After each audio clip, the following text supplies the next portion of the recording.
Olá pessoal, uma videoaula agora sobre a análise do discriminante. Nas videoaulas anteriores já foi discutido, já foi apresentado que esta é a fórmula resolutiva de uma equação do segundo grau, onde o delta representa b ao quadrado menos 4ac. O delta, a letra grega delta, ela não foi escolhida por acaso. Acontece que o delta equivale ao nosso D, que é a primeira letra da palavra discriminante. Nós vamos analisar agora os possíveis valores do delta, separando em três casos. O primeiro, se o delta for positivo, se o delta resultar em zero e se o delta resultar em um número negativo, tá? De maneira resumida, eu vou apresentar aqui essas três possibilidades. Veja, se o delta for um número positivo, se o resultado aqui, quando nós substituirmos as incógnitas, nós encontrarmos um número positivo, a gente vai conseguir fazer a raiz quadrada dele. Não sabemos se vai ser uma raiz quadrada exata ou uma raiz quadrada não exata, mas ela vai ter uma raiz real. Então, nós vamos poder usar o resultado desta raiz positivo para encontrar a raiz 1 e também fazendo a diferença aqui com o resultado da raiz quadrada do delta, nós vamos ter outra raiz. Então, se o delta for positivo, nós garantimos duas raízes reais distintas, uma diferente da outra.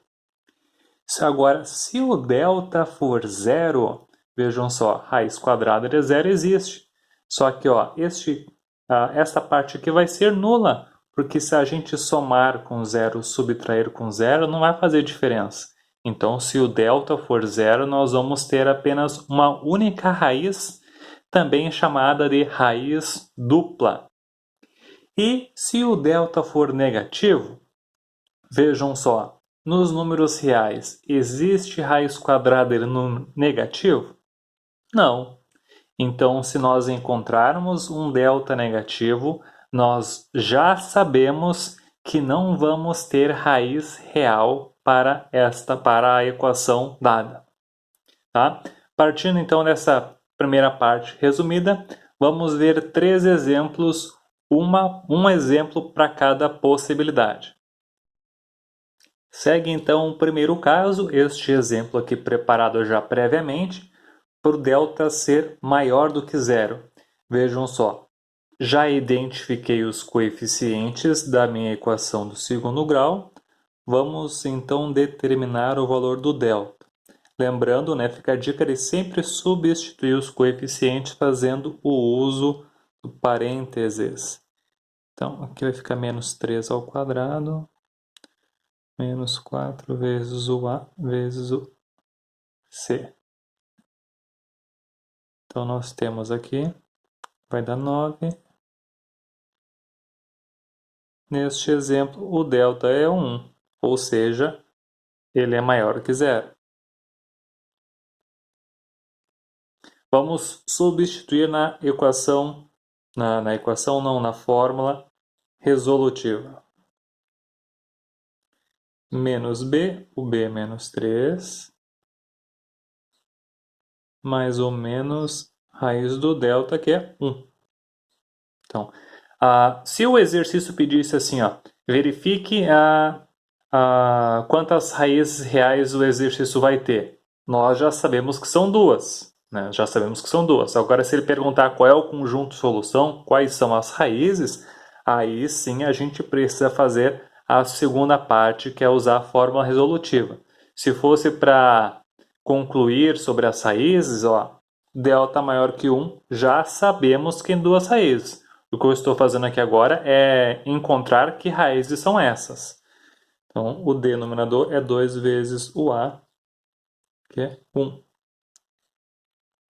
Simplificando o numerador, então, aqui, o oposto do menos 3 é 3. Raiz quadrada do 1 é 1. E o nosso denominador é 2. Então, agora eu vou separar as raízes. Primeiro, a raiz 1, que eu já vi aluno colocando este índice aqui como expoente, é errado, né? Não é x elevado a 1 e x elevado ao quadrado. Isso aqui é só um índice para apontar, essa é a primeira raiz, que eu vou considerar com o sinalzinho de mais. Então, 3 mais 1 dividido por 2. 4 meios igual a 2. Agora, a minha outra raiz, ó, não é expoente, é um índice ali. Que agora eu vou usar a possibilidade da diferença.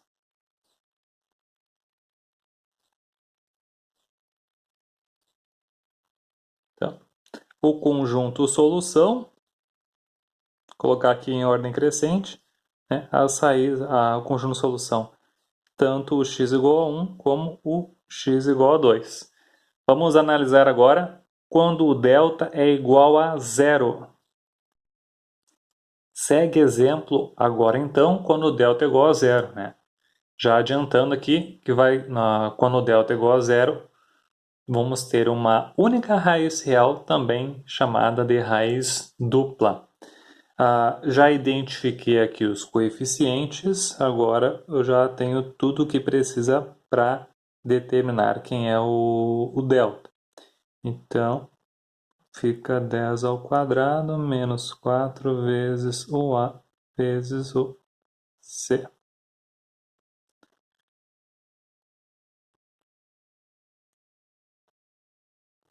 Ó, temos delta igual a zero. Vejam o que acontece quando a gente substitui na fórmula resolutiva. O B é 10, então vai ficar menos 10, mais ou menos raiz quadrada de zero, dividido por 2 vezes o A.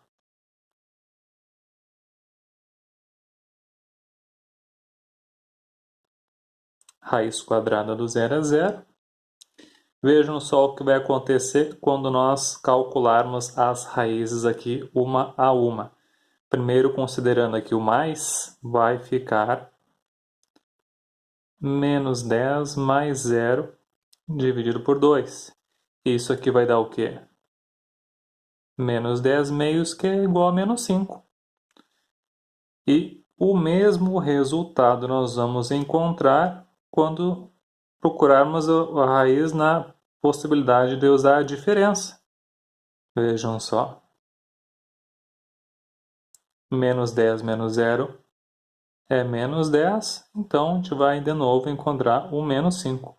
O conjunto solução aqui só tem um elemento, uma raiz, que é o menos 5. Vejamos agora quando o delta for negativo, quando o delta for menor que zero.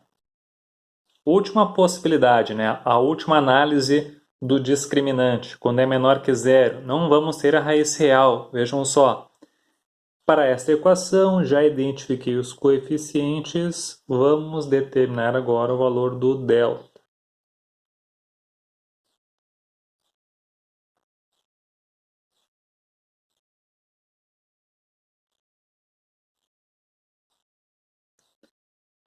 Vinte e cinco menos 80, então o nosso delta vai ficar menos 55. Então, já sabemos que não vai haver raiz real para essa equação. Vejam o que acontece quando a gente substitui o delta negativo na fórmula resolutiva.